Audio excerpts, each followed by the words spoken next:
This second lecture is probably the most straightforward lecture I'm going to give you. I'm simply going to talk about a basic, important subject in economics, an important subject for fish prices.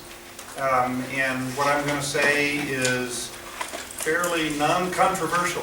It's standard economics to an important topic. An introduction to fish prices.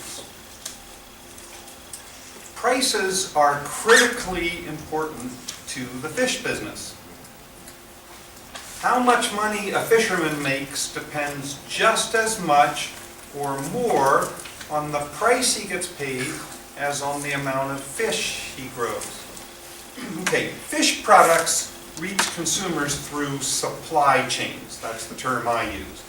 Now the supply chain may include many different stages or functions. So who handles the fish from when it's caught? First the fisherman, maybe then the fish processor, maybe then a wholesaler. So we can think of this supply chain. There's the fisherman and the processor and the airline and the broker and the driver and the retailer and the consumer. All these people get the fish from the fisherman to the consumer.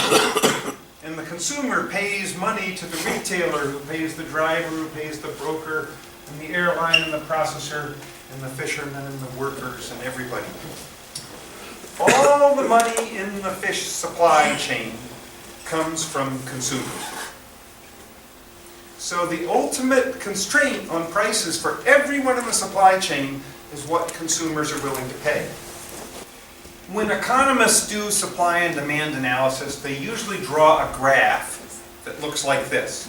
And I'll explain the graph gradually, but let's just talk about what the graph looks like. Well, economists, I think, would say people won't. There are two ways to get people to eat more fish. One is to get them to believe that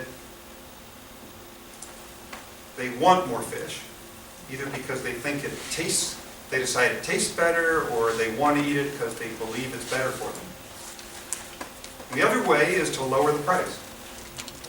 But they will never eat more fish if the price of fish stays high compared with beef or chicken or grain or other. If fish is too expensive, people don't have money to buy fish, they won't eat it. And so you won't. That's just the way the world is.